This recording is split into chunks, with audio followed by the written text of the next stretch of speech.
Okay. Where was I? Okay, so I'll start over kind of. So in 2008, I enlisted in the Marine Corps.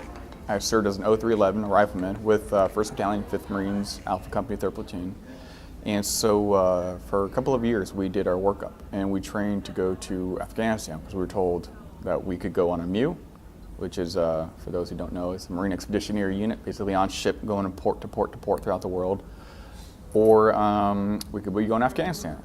So we didn't know where we were going to go. So we about 3 or 4 months, actually it was about 5 months before we were about to deploy, we found out finally. And so at that point, we went to staying in Afghanistan.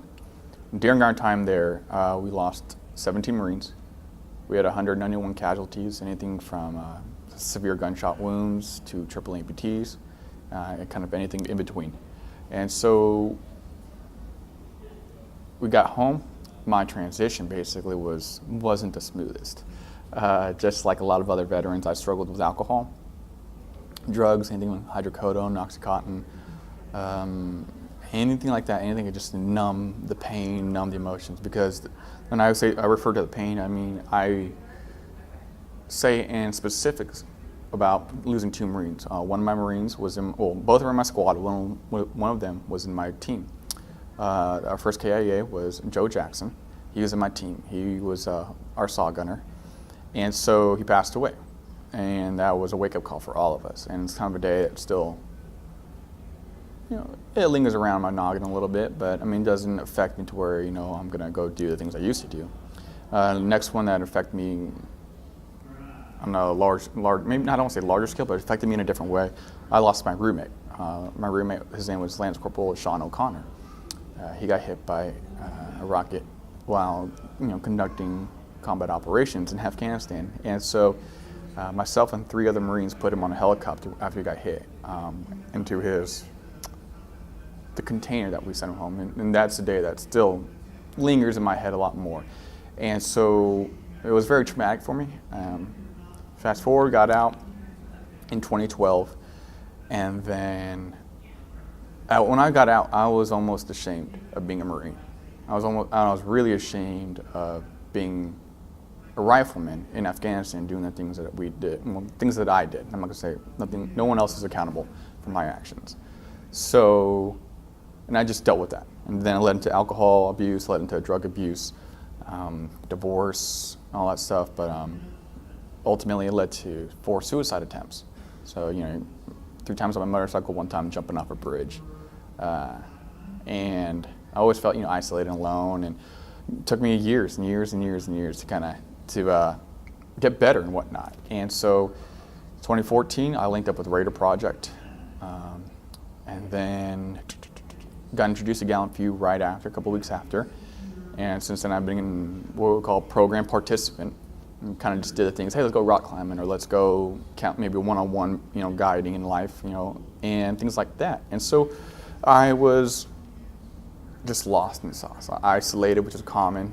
We call it, in Gallant Few, we call it the isolation factor. Your veteran comes home, you didn't deal with what I dealt with, so go away. I'm not going to talk with you. I don't want to talk with anybody else. I don't want to let anybody know my problems. I don't want to relive my experiences. So what we do is self-medicate and we isolate. And so with all of that in the culmination of about 5 to 6 years of, or about 5 years after the military, not to mention dealing with it in the military, I guess the biggest thing was I was fighting it. And fighting it meaning I didn't want any help. But then it's like when you kind of just stop, and people from Raider Project, Darby Project, Gallant Few, anybody's there to help and listen. Like, oh man, they're putting me on the right track. And so in 2016, Raider Project took me and 19 or 20 other Marines to a ranch in Colorado. There was 1 medical professional there, only 1, and she wasn't doing her job in a good way. She wasn't there to say, hey, I'm going to prescribe you this, or I'm going to do this to you, we're going to do EMDR, or whatever. It wasn't like that. She was basically, hey, if you want to talk and do a data dump in a sense, I'm here to listen. I'm not going to say anything about it.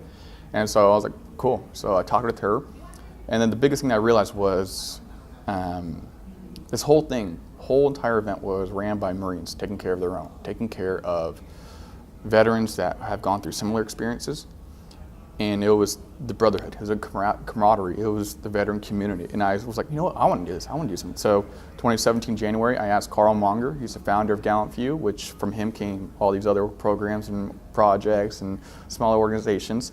From him, I was like, hey, can I do an event for veterans under the Gallant Few name? And he's like, well, what do you want to do? And I was like, well, I want to do maybe like a gun range day with vets. He's like, I don't know. So we went back and forth. January 2017, we did our first pheasant hunt in Kansas. We had about 12 to 15 veterans of different backgrounds, different MOSs, different branches of services. And so it was awesome. Carl came, he taught us something called burst training, and it was life-changing. And he's like, great job. And then we did it again in September of 2017. We did it again in December of 2017. We went on 2018, we went on a spoonbill fishing trip in Oklahoma with about 15 veterans again. But the cool thing about this is that every single time we've done it, it's gotten bigger and better from the previous retreat. We know somebody that wants to help out and do something, and they can bring X, Y, and Z to our, to our vicinity, if you will. And it's great. I mean, we have a little A team. We have a photographer, we have a caterer, we have Carl, we have a neurologist that go over post-traumatic stress, traumatic brain injury, anything like that that might be happening neurologically in a person, especially a veteran. And so the best thing, and I always say this to many people, whether in interviews, whether one-on-one, whether it's publicly speaking, the best thing that Gallant Few has ever done for me is give me my purpose. And I cannot emphasize that enough. It's when you have a mission in the Marine Corps, in the Army, as a Ranger, as a recon Marine, Scout Sniper, whatever, Delta, if you're doing the highest speed, most top secret thing in the world, working for the CIA or whatever, and the thing is that you're doing, you feel like you're doing nothing, you know, in whatever portion of the military is. Despite the differences in MOSs and jobs, you know your purpose. You know, hey, today I got to do ABC to do X, Y, Z at the end of the week or end of that deadline. But when you leave the military, a lot of times it's stripped away for veterans. So I was very fortunate and lucky to have Gallant Few, you know, parent organization of Darby Project, to give me my purpose. And now I have a career. I have full custody of my daughter now. I'm a single dad raising her by myself. I know I'm doing a good job. I'm not trying to sound arrogant or cocky or anything, but I know I'm doing a good job. I know I'm here to help. I know that my career is my passion, and so I'm not just working, I'm living life. I'm not existing, but I'm living. And so, yeah, I have my days, but I can just say now I'm living, I'm thriving, and I know my purpose. As simple as that. So, cool. Good. Sorry, I got